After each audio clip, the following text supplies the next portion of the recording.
Senate Majority Leader Mitch McConnell, a man who has stood by Donald Trump's side throughout the last 4 years, has allegedly said that he is supportive of House Democrats' efforts to impeach Trump over the riots that happened with insurrectionists breaching the Capitol last week.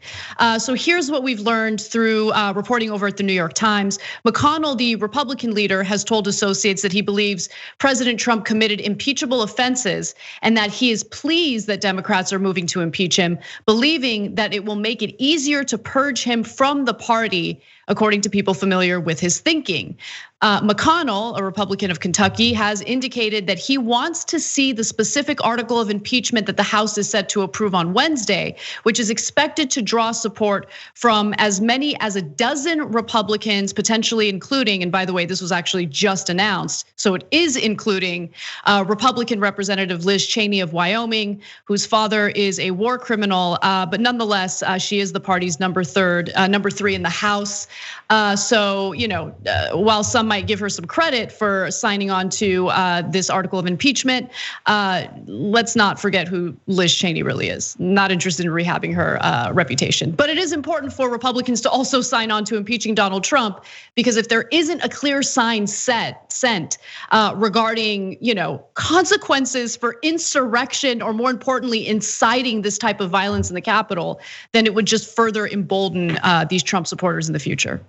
All right, so let me break it down a little further. So is Mitch McConnell going to vote to actually convict him? Well, that we're not as clear about. So I don't want people getting excited saying Mitch McConnell is definitely throwing out Donald Trump.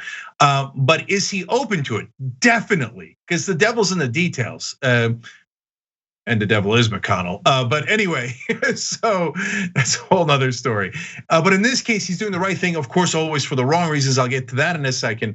So how do I know he's definitely open to it? It's not just that he's allowing this to go in the New York Times, and if he didn't agree with it, he would definitely put out a forceful statement saying it's outrageous, it's fake news, it's not real, and he has not put out any of those statements. But it's also because when Biden's team, or maybe Biden himself actually, according to the New York Times, called McConnell and said, hey, how would your timeline for impeachment work? McConnell did not say there ain't no timeline for conviction in the Senate, it's not gonna happen. He easily could have said that. And he would have immediately kiboshed it. And Joe Biden, if McConnell says something, it's done. Biden would have dropped it, right? And so instead, McConnell said, let me check in with the House parliamentarian to get back to you on the rules of that. Oh, that means he's definitely open to it. He's like, let's figure out how we can do this thing.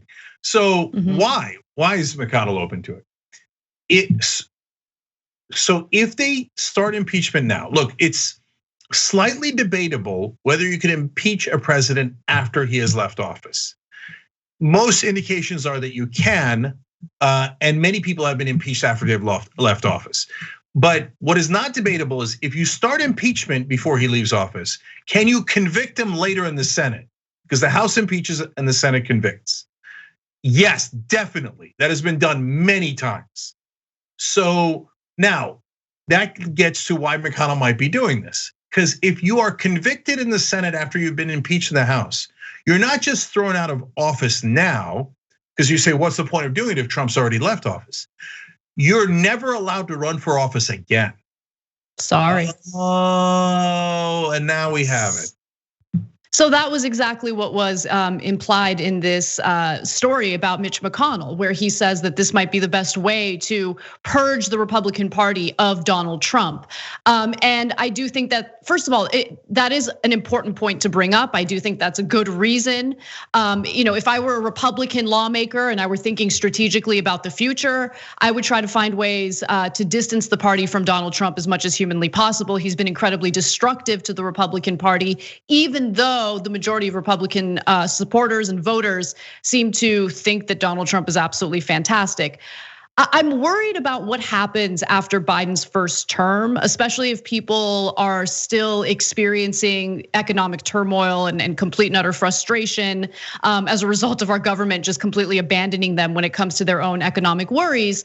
But I mean, this would, if it goes through, if Trump is impeached for the second time and then the trial happens in the Senate, while Biden is, inaugurated. He's already, in power. It could mean if the Senate approves it and convicts him that it's over for Trump. They don't have to worry about him running again in the future. Then they can focus their energy on Don Jr. and his, his ambitions in politics. Yeah. So look, we can't live our lives worried about how Donald Trump's fans are going to get angry and what kind of violence they're going to turn to.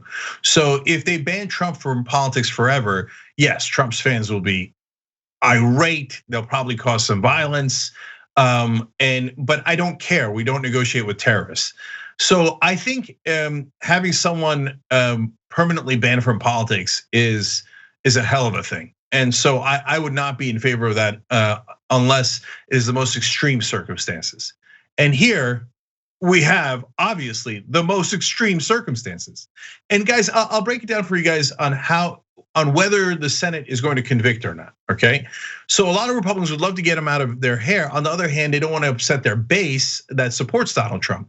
So right now, if the vote was held today in the Senate, the Republicans would not vote to convict him overall. A couple might, Romney might, Sass might, Murkowski might, but overall they will not get to 2/3 to convict. There will not be enough Republicans. Why? Because polls coming out saying of Republican voters, only 15% want him thrown out of office, 83% want him to stay, 55% believe that Trump had absolutely no role in riots. 7 out of 10 believe he had little or no role, and a majority of Republican voters believe that Joe Biden caused the riots. These are all facts. PBS Marist poll, YouGov poll, they all confirm. So right now, if they held the vote, there's no way the Senate Republicans are gonna vote to convict Donald Trump. But, and this is a giant but, between now and the inauguration, there are several times when there might be more violence. We're gonna talk about it later in the show. January 17th, January 20th, people, right-wing supporters of Donald Trump are planning violence. And Trump is going around saying, hey, this could be very dangerous if people are against me. He's still egging it on, talking about the anger, etc. If he causes a second time for people in power, Republican congressmen and senators, to be in physical danger and they worry about their own well-being, that's the only thing they care about.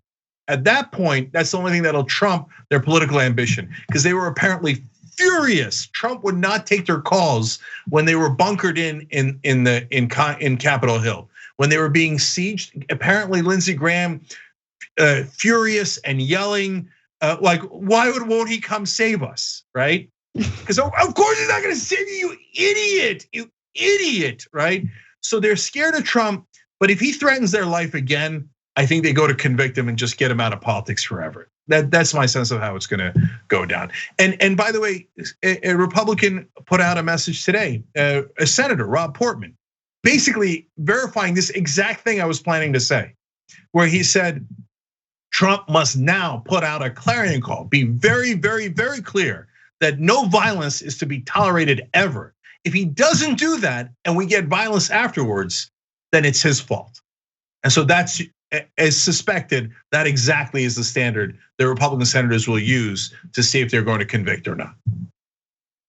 And you do have Republican lawmakers, like Representative Jim Jordan, Representative McGovern, who are now releasing more and more statements about their experience during that Capitol Hill riot with the insurrectionists.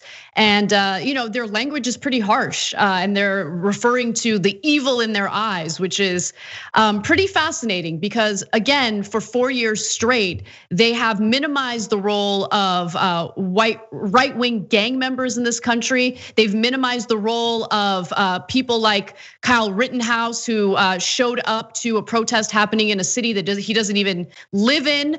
And then he, of course, proceeded to shoot 3 people with 2 people dying as a result. I mean, these are instances that happened prior to the riots in the Capitol that the Republican Party was either hush-hush about, refused to condemn publicly, or in some cases even went out of their way to justify and cover up for it.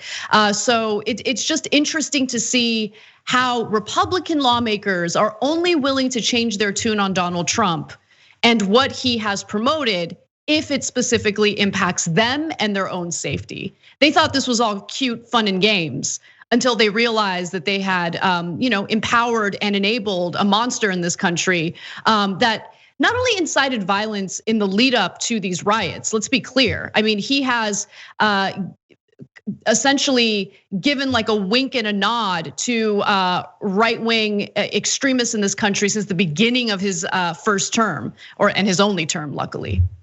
Thanks for watching The Young Turks, really appreciate it. Another way to show support is through YouTube memberships. You'll get to interact with us more. There's live chat emojis, badges. You've got emojis of me, Anna, John, JR. So those are super fun. But you also get playback of our exclusive member-only shows and specials right after they air. So all of that, all you gotta do is click that join button right underneath the video. Thank you.